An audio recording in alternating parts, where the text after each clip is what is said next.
نحمده ونصلي على رسول الكريم اما بعد فاعوذ بالله من الشيطان الرجيم بسم الله الرحمن الرحيم كونوا مع الصادقين صدق الله العظيم وبلغنا رسوله النبي الامين المكين الكريم۔ ایک مرتبہ درود شریف کا نذران محبت پیش کریں۔ اللہم صلی علی سیدنا صفی نبینا مولانا محمد صلاۃ و سلام دائما علیک یا رسول اللہ صلی اللہ تعالی علیہ وآلہ وصحابہ وسلم۔ آج جو گفتگو ہے وہ گفتگو فاتحہ، تیجا، 10واں، 40واں ان کے تعلق سے یہ گفتگو شروع ہوئی۔ کیا فاتحہ کرنا کیا یہ درست ہے یا نہیں، یا یہ کہ تیجا، 10واں، 40واں جو ہم کرتے ہیں یہ درست ہے یا نہیں۔ سب سے پہلے بنیادی طور پر تو آپ یہ سمجھ لیں کہ ان سب کا مقصد کیا ہے؟ ایصال ثواب۔ کیا ہے؟ ایصال ثواب۔ یہ ایک نام رکھ دیا گیا ہے پہچان کے لیے، 10واں ہو چاہے 20واں ہو 40واں ہو۔ اگر 10 دن میں کر رہے ہیں تو 10واں، اگر 20 دن میں کر رہے ہیں تو 20واں، 40 دن میں کر رہے ہیں تو 40واں۔ ٹھیک ہے، تو یہ ایک نام رکھ دیا گیا ہے، ٹھیک، ورنہ اس کا مقصد کیا ہے؟ ایصال ثواب، یعنی ثواب پہنچانا۔ ٹھیک ہے، اب یہ دیکھنا ہے ہم کو کہ کیا ایصال ثواب کا ثبوت جو ہے قرآن و احادیث کی روشنی میں ہے کہ نہیں۔ ٹھیک ہے، نام اگر کسی کے الگ رکھ دیے جائے اور اس کی اصل الگ ہو تو اصل بدلتی نہیں ہے، بلکہ اصل ہی کا اس میں دخل ہوتا ہے۔ ٹھیک ہے، تو اب یہاں اصل کیا ہے؟ ایصال ثواب، یہ ذہن میں ہونی چاہیے۔ تو کہہ رہے ہیں کہ بحث فاتحہ، تیجا، 10واں، 40واں کا بیان، اس بحث میں ایک مقدمہ اور 2 باب ہیں۔ تو ایک جو پہلے مقدمہ پیش کر رہے ہیں، مقدمہ کا مطلب یہ ہوتا ہے کہ راستہ دکھانا، اس کے اندر یہ کہ راستہ دکھایا جائے کہ ہم آگے کن چیزوں کا بیان کر رہے ہیں یا اس کا ثبوت ہے یا نہیں۔ پھر اس کے بعد جو ہے پہلا باب جو ہے وہ فاتحہ کے ثبوت میں ہوگا، پھر دوسرا باب اعتراضات و جوابات کی ہوگا، اس کے اندر اعتراض کیا جائے گا، پھر جواب پیش کیا جائے گا۔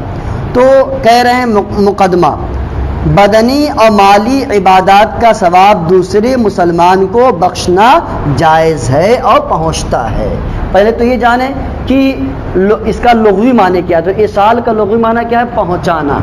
ایصال کا لغوی معنی پہنچانا، اور ثواب جو ہے نیکی، بھلائی، بدلہ، جزا، یہ لغوی معنی ہوا۔ تو ایصال ثواب یعنی ثواب پہنچانا، یعنی ہم قرآن شریف کی تلاوت کیے، چاہے نفل ادا کیے اور اس کا ثواب اپنے مرحومین کو پہنچائے، تو یہ شریعت کی بولی میں ایصال ثواب ہوا۔ یعنی ایک مسلمان دوسرے مسلمان کو کچھ پڑھ کر پہنچائے تو یہ کیا ہے؟ ایصال ثواب ہوا۔ تو وہی کہہ رہے ہیں کہ بدنی ہو، چاہے یہ کہ ہم جو ہے عبادت کے ذریعے اسے پہنچائے، یا مالی عبادات ہو، یعنی یہ قرآن شریف، یا مالی عبادت یعنی یہ کہ ہم جو ہے صدقہ خیرات کیے تو کیا ہے؟ اس کا ثواب اسے پہنچے گا۔ تو وہی کہہ رہے ہیں چاہے بدنی ہو اور چاہے مالی عبادات، ان سب کا ثواب دوسرے مسلمان بھائی کو بخشنا کیا ہے؟ جائز ہے اور پہنچتا ہی، ان کا دعویٰ ہوا۔ اب دلیل دیتے جائیں گے جس کا ثبوت قرآن و حدیث اور اقوال فقہا سے ہے۔ اب کہہ رہے قرآن کریم نے مسلمانوں کو ایک دوسرے کے لیے دعا کرنے کا حکم دیا کہ مسلمان ایک دوسرے کے لیے دعا کرے۔ تو ایک بات تو یہ، تو لہٰذا جو ہے دعا کرنا بھی کیا ہے؟ یہ ایصال ثواب ہی تو ہے، یا ثواب پہنچانا وہی مراد ہے، تو حکم دیا قرآن نے۔ پھر یہ کہ آپ نماز جنازہ کو بھی دیکھیے، تو نماز جنازہ بھی کیا ہے؟ دعا ہے نا، ہم دعا ہی کے لیے کیا ہے؟ نماز جنازہ ادا کرتے ہیں۔ ٹھیک، اب دیکھیے اب اس کا ثبوت حدیث شریف کے اندر ہے کہ نہیں۔ مشکات شریف باب و فضل صدقہ میں ہے کہ حضرت سعد بن عبادہ جو کہ صحابی رسول ہے، انہوں نے کیا ہے؟ کنواں کھدوایا تھا۔ یہ حدیث شریف کہاں ہے؟ یہ حدیث شریف جو ہے مشکات شریف کے اندر حدیث نمبر جو ہے 1912 ہے۔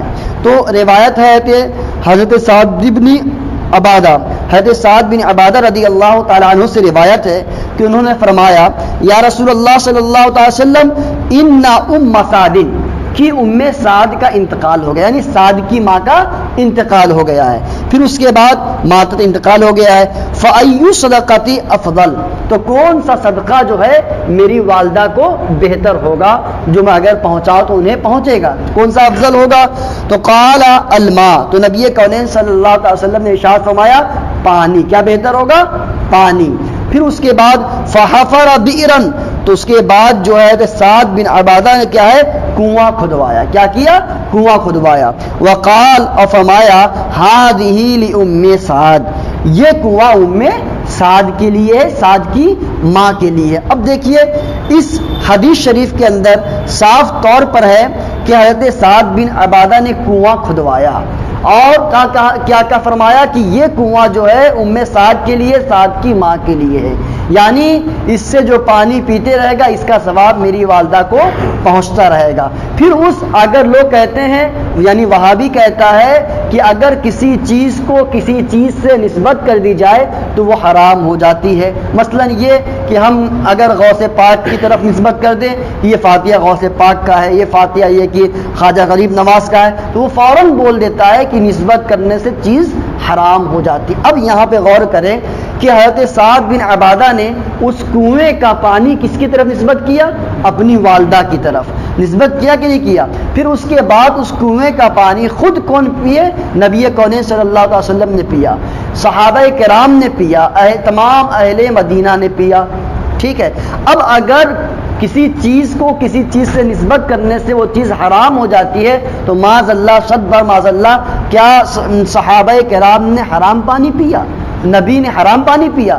تو پتہ چلا کہ یہ صرف بہکاتے۔ تو یہاں سے ہمیں یہ بھی ثبوت ملا کہ کسی طرف نسبت کرنا بھی درست ہے، اور دوسرا ہمیں کیا ثبوت ملا کہ اصال ثواب کرنا یہ درست ہے۔ اسی لیے آپ اپنی کہاں گئے؟ نبی کی بارگاہ میں گئے، آپ نے دریافت کیا، نبی نے جواب دیا کہ اصال ثواب تم پہنچتا ہے، بلا شبہ جو پہنچاتا ہے اپنے مرحومین کو اس کا ثواب ان کے مرحومین کو پہنچتا ہے۔ پھر آپ نے کنواں کھدوایا اور لوگ پانی پی رہے، اس کا ثواب آپ کی والدہ کو پہنچ رہا ہے۔ تو اب دیکھیے مشکات شریف کے اندر ہے، باب فضل صدقہ میں ہے کہ حضرت سعد نے کنواں کھدوا کر فرمایا ہذہ لام سعد، یہ ام سعد کا کنواں ہے۔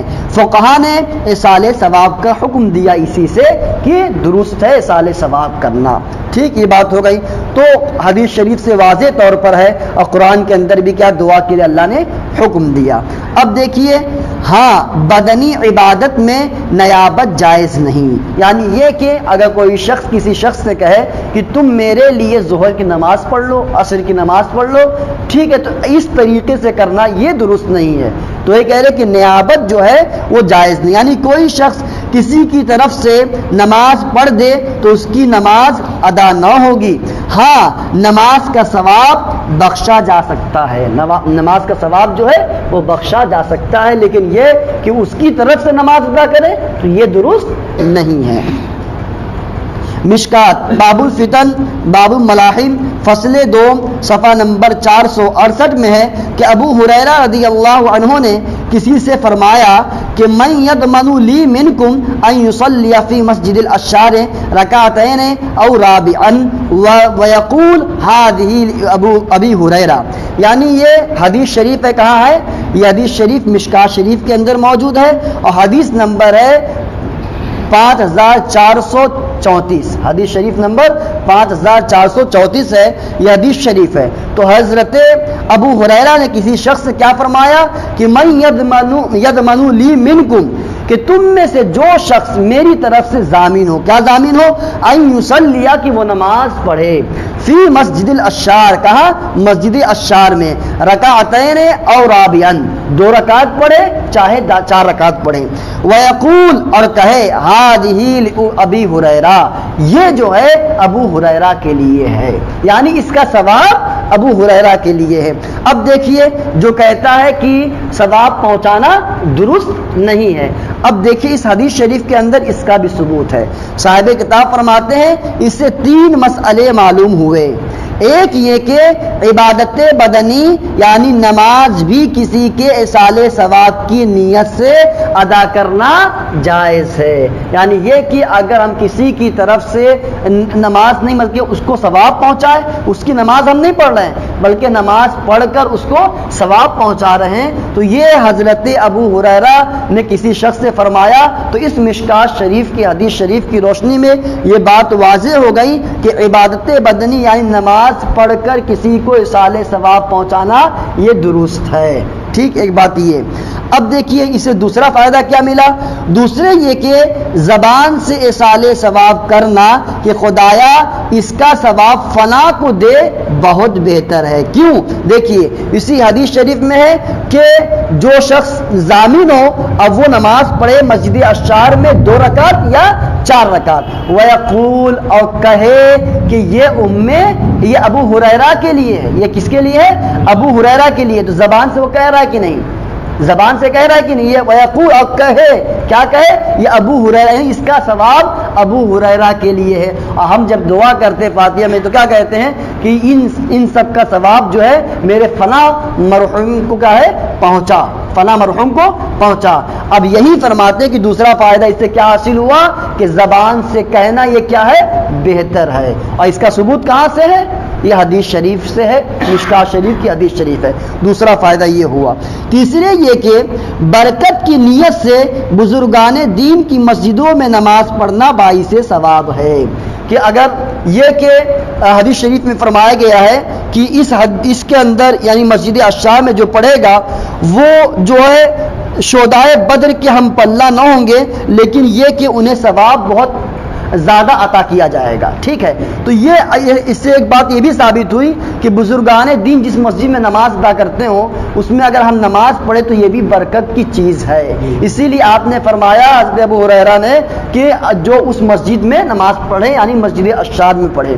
تو 3 باتیں اس کے اندر واضح ہو گئی۔ پہلی بات تو یہ کہ ایصال ثواب یعنی نماز پڑھ کر، نفل نماز پڑھ کر کسی کو ہم پہنچائے تو یہ درست، اس کا ثبوت اس حدیث شریف میں۔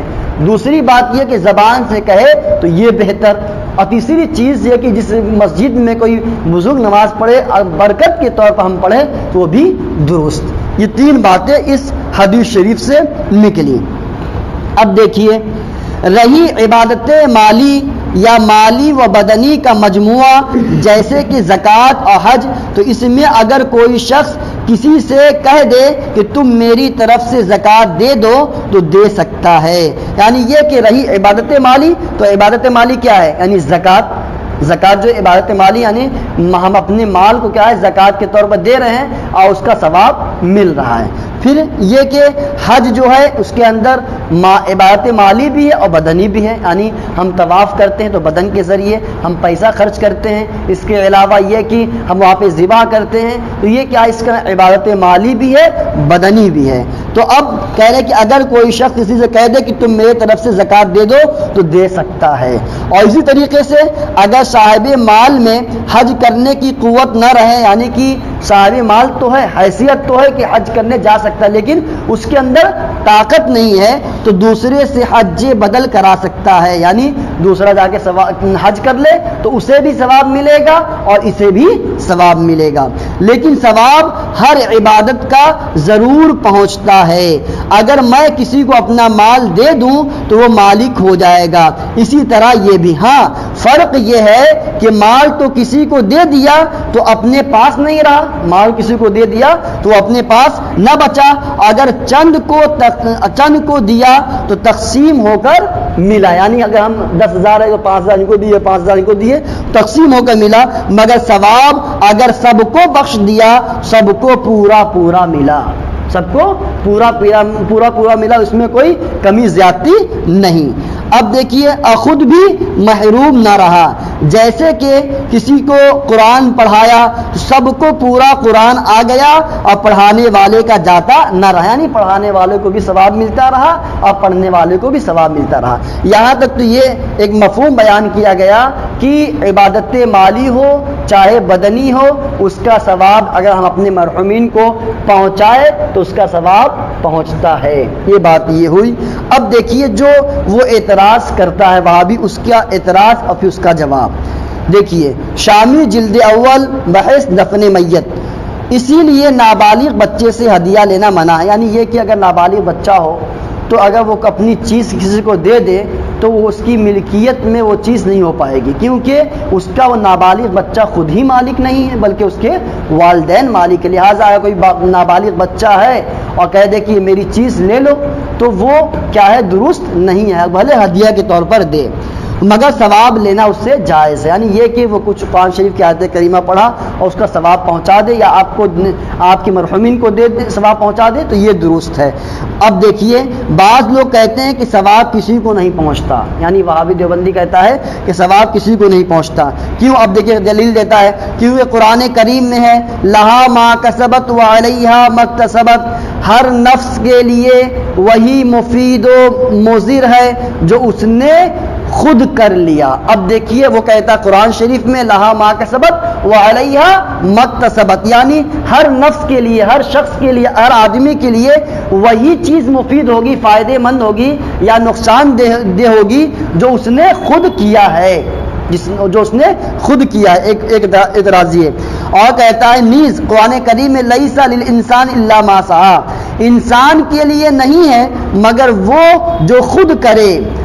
تو اب جس سے معلوم ہوا کہ غیر کا کام اپنے لیے مفید نہیں. اب کیا کہتا بھابی؟ دیکھو قرآن شریف میں آیت کریمہ ہے کہ ہر انسان کے لیے وہی چیز کارآمد ہوگی یا وہی نقصان دہ ہوگی جو انسان خود کرے. کون کرے؟ خود کرے. اور کہتا ہے دیکھو قرآن شریف میں لیس للانسان الا ما سعی، انسان کے لیے نہیں ہے مگر وہ چیز جو خود کوشش کرے، جو خود کرے. تو اب کہتا ہے دیکھو اب تم ایصال ثواب پہنچاتے ہو تو ایصال ثواب دوسرے کو پہنچا رہے ہو. ایصال ثواب کس کو پہنچا رہے ہو؟ دوسرے کو پہنچا رہے ہو. اگر وہ اپنے لیے کرتا، نماز پڑھتا یا زکوٰۃ دیتا یا یہ کہ قرآن شریف کی تلاوت کرتا تو وہ اس کا اپنا ذاتی فعل ہوتا، اپنا ذاتی کام ہوتا. یہ تو درست ہے کیونکہ قرآن شریف میں بھی ہے ہر آدمی کے لیے کیا ہے، اسی کا عمل فائدے مند ہے، اسی کا عمل فائدے مند ہے یا نقصان دہ. اب دیکھو تم لوگ قرآن شریف کی مخالفت کر رہے ہو. کیوں؟ قرآن میں تو فرمایا کہ ہر آدمی کے لیے کیا ہے، اسی کا کام بہتر ہے، اس کے حق میں فائدے مند ہے. اور تم پڑھ رہے ہو اپنے مرحوم کو پہنچا رہے ہو، تم پڑھ رہے ہو غوث پاک کو پہنچا رہے ہو، تو یہ کہاں فائدہ پہنچے گا؟ لہٰذا تم نے قرآن کی مخالفت کی، تم نے قرآن کی مخالفت کی. ٹھیک ہے، یہ کون کہتا ہے؟ وہابی کا. اب دیکھیے یہ آیت کریمہ کس پس منظر میں ہے، کس بیک گراؤنڈ میں ہے اور کہاں پیش کر رہا ہے. ٹھیک، یہ اعتراض سمجھ میں آئی بات؟ ٹھیک. اب دیکھیے آگے. لیکن کہتے ہیں صاحب کتاب یہ غلط ہے، تمہارا اس سے یہ دلیل پکڑنا کہ ایصال ثواب نہیں پہنچانی چاہیے، کیونکہ ایصال ثواب یعنی ثواب جو ہم پہنچاتے ہیں دوسرے کو پہنچاتے ہیں تو یہ کیا ہے، غلط ہے. کیونکہ یہ لام ملکیت کا ہے. یہاں پہ لام کیا ہے؟ مالک ہونے کا ہے. کیوں؟ لام کبھی فائدے کے لیے آتا ہے، لام کبھی کیا ہے، تاکید کے لیے آتا ہے. عربی گرامر کے حساب سے کبھی لام ملکیت کے لیے آتا ہے. یہاں پہ لہا میں جو لام ہے وہ کس کے لیے؟ ملکیت یعنی مالک بنانے کے لیے. تو اس کا مفہوم یہ ہوا کہ انسان جو عبادت کرتا ہے وہ عبادت میں کسی کو مالک نہیں بنا سکتا. عبادت میں کسی کو یہ نہیں. مفہوم یہاں پر یہ ہے کہ اگر ہم نماز فجر کی نہیں پڑھے، ہم نے کہا آپ پڑھ لیجئے، آپ پڑھ لیجئے، تو یہ کیا ہوا؟ نیابت بنانا ہوا. اور یہ درست نہیں ہے کہ فرض نماز ہم دوسرے سے ادا کروائے. تو یہ کہہ رہے کہ لام یہاں پہ کس کے لیے ہے؟ ملکیت کے لیے ہے، کہ کسی کو مالک بنانا درست نہیں. اور ہم کسی کو جو ثواب پہنچا رہے ہیں مالک کہاں بنا رہے ہیں؟ ہم تو انہیں ثواب پہنچا رہے ہیں، اس کا کہاں اس میں ذکر ہے؟ تو لہٰذا ایک تو جواب یہ ہوا کہ یہاں پہ کیا مراد ہے کہ اپنا ذاتی جو فرض ہے دوسرے کے ذریعے عمل کروانا، یہ مراد ہے. آپ نے کیا ہے، وہ ایصال ثواب مراد لے لیا. ایک بات تو یہ. تو انسان کے لیے قابل بھروسہ پر اپنے عمل سے غافل نہ رہے. یہ نہیں کہ دوسرے کو یہ چیز دے دے کہ میرا یہ فرض جو ہے تم ادا کرو. یہ ایک جواب ہوا. کیا جواب ہوا؟ کہ یہاں پہ لام کیا کس کے لیے ہے؟ مالک بنانے کے لیے، یعنی ملکیت کے لیے، یعنی کہ نیابت اس میں جاری نہیں ہو سکتی. یہ بات سمجھ میں آئی؟ اب دیکھیے کہ دوسرا جواب کیا ہے. یہ حکم ابراہیم و موسیٰ علیہ السلام کے صحیفوں کا تھا نہ کہ اسلام کا. پھر ایک جواب یہ کہ یہ جو معاملہ ہے یا یہ جو ذکر ہے قرآن شریف کے اندر یہ کن کا ہے؟ تو ابراہیم و موسیٰ علیہ السلام کا معاملہ ہے. یہاں جو ہے اس کی نقل ہے اس آیت کریمہ کا میں جو ہے، اس قرآن شریف میں جو ہے ان آیت کریمہ کو ذکر کر کے نقل کیا گیا ہے حضرت ابراہیم علیہ السلام اور موسیٰ علیہ السلام کا. ٹھیک ہے، یہ اسلام کا معاملہ ہی نہیں ہے. دوسرا جواب تو یہ یا یہ آیت اس آیت سے منسوخ ہے. کس آیت سے؟ وَاتَّبَعَتْهُمْ ذُرِّيَّتُهُمْ بِإِيمَانٍ، یعنی یہ کہ اس کا معنی کہ ان کے اولاد نے ایمان کے ساتھ ان کی اتباع کی. اب دیکھیں تیسرا جواب کیا ہے. اب کہ یہ کہ تم کہہ رہے ہو کہ وہاں پہ اس آیت کریمہ میں کہ ہر آدمی جو ہے، ہر آدمی کے لیے وہی چیز مفید ہے یا نقصان دہ ہے جو خود عمل کرے. اب ٹھیک ہے تمہاری بات ہم مان لیتے ہیں، لیکن دوسری جگہ آیت کریمہ میں کیا ہے؟ اللہ فرماتا ہے کہ ان کے اولاد نے ایمان کے ساتھ ان کی اتباع کی، تو آگے اللہ فرماتا الحقنا بہم ذریتہم، تو ہم انہیں ڈالیں گے، کیا ان کے بچوں کو ڈالیں گے ان کے ساتھ جنت میں.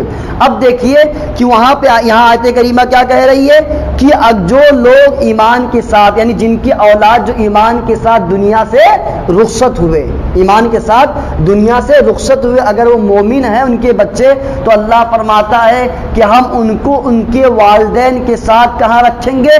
جنت میں ساتھ ساتھ رکھیں گے. کہاں رکھیں گے؟ ساتھ ساتھ رکھیں گے. اب ذرا غور کریں کہ اب ان کے لڑکوں کا عمل جو ہے کیا ہے؟ کم ہے. ایمان کے ساتھ ایمان کی قید لگائی گئی ہے. اگر ایمان والے ان کے لڑکے ہوں گے، اولاد ہوں گے، تو اللہ ان کے ساتھ رکھے گا. تو اب دیکھیے یہاں پر کہ ایمان کے ساتھ گیا، لیکن اس کا عمل کیا ہے؟ کم ہے. اس کا عمل کم ہے.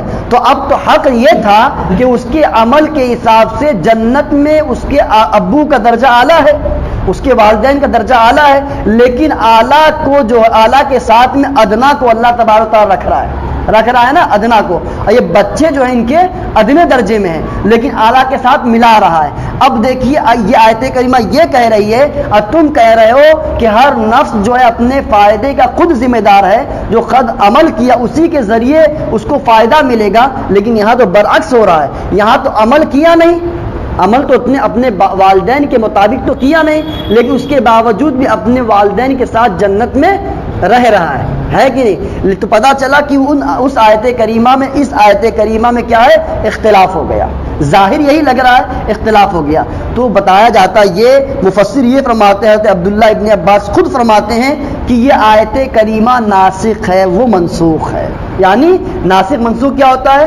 منسوخ یہ ہوتا ہے جس کے حکم کو ختم کر دیا جائے، جس کے حکم کو ختم کر دیا جائے. اور ناسخ یہ ہوتا ہے کہ اس کے حکم کو ختم کر کے دوسرے حکم کو لایا جائے. تیسرا ہمارا کیا جواب ہے کہ جس سے تم دلیل لا رہے ہو کہ ہر نفس کے لیے فائدہ جو ہوتا ہے اس کا خود عمل ہوتا ہے، اس کا خود عمل ہوتا ہے، تو ہم جواب یہ دیتے ہیں کہ یہ آیت کریمہ کیا ہے؟ منسوخ ہے. یہ آیت کریمہ کیا ہے؟ منسوخ ہے. اور ناسخ کیا ہے؟ وَاتَّبَعَتْهُمْ ذُرِّيَّتُهُمْ بِإِيمَانٍ. ٹھیک، جب وہ آیت کریمہ منسوخ ہو گئی تو تمہارا پیش کرنا یہ سراسر کیا ہے؟ غلط ہے. کیا ہے؟ سراسر غلط ہے. یہ بات سمجھ میں آئی؟ یہ واپس ریپیٹ کر دیتا ہوں کہ وہ کیا کہتا ہے وہاں بھی کہ دیکھو لہا ما کسبت وعلیہا مکتسبت، یعنی کہ انسان جو خود عمل کرے تو وہی عمل اس کے لیے فائدے مند ہوگا، وہی عمل یا نقصان دہ ہوگا جو عمل خود کرے. تو وہ جو کرے گا وہی اسی کا عمل فائدہ مند ہوگا. ٹھیک، لیکن دیکھو اب تم جو ہے اپنے مرحوم کے نام سے سارے ثواب کرتے ہو نا، انہوں نے تو عمل کیا نہیں، وہ تو قبر میں لیٹے ہوئے ہیں، اب تم یہاں سے پہنچا رہے ہو نا، تو لہٰذا تمہارا عمل جو ہے اس آیت کریمہ کے خلاف ہے.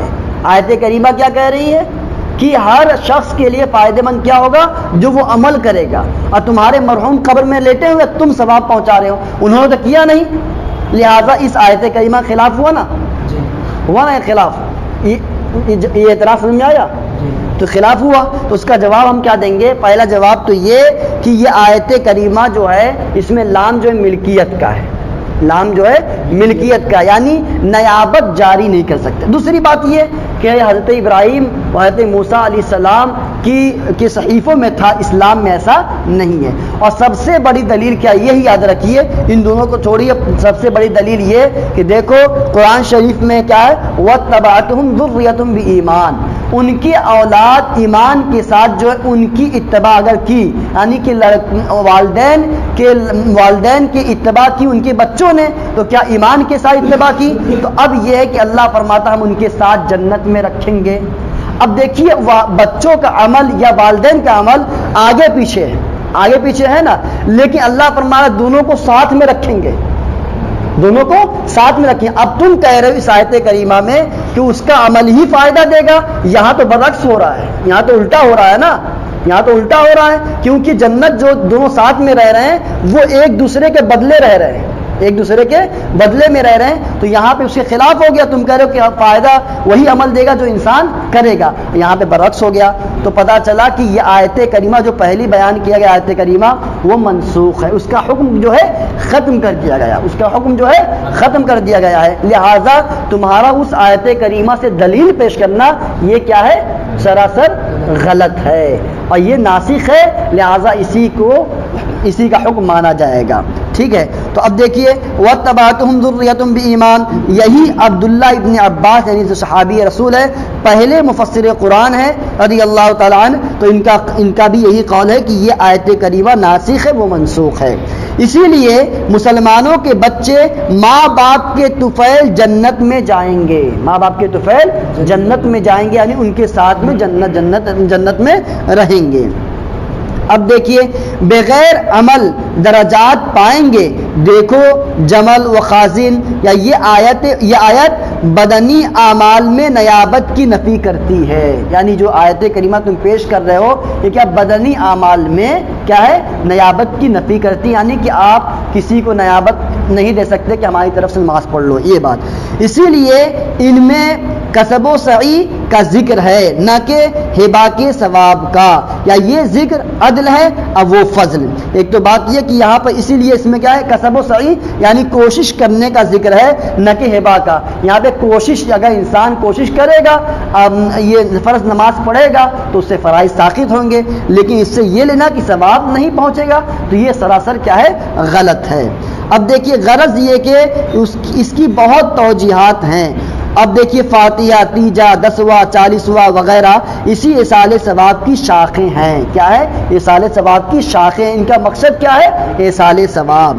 اب فاتحہ میں صرف یہ ہوتا ہے کہ تلاوت قرآن جو کہ بدنی عبادت ہے, اور صدقہ یعنی مالی عبادت کا جمع کر کے ثواب پہنچایا جاتا ہے. تو لہٰذا خلاصہ کلام یہ نکلا کہ ایصال ثواب کیا درست. اب اس کے بعد جو ہے آگے قرآن و حدیث کی روشنی میں اس کا ثبوت پیش کیا جائے گا, پھر جو وہ اعتراض کرتا ہے وہ اعتراض اور ان کا جواب. اپنی گفتگو کو یہیں پہ روکتا ہوں. ما علینا الا البلاغ.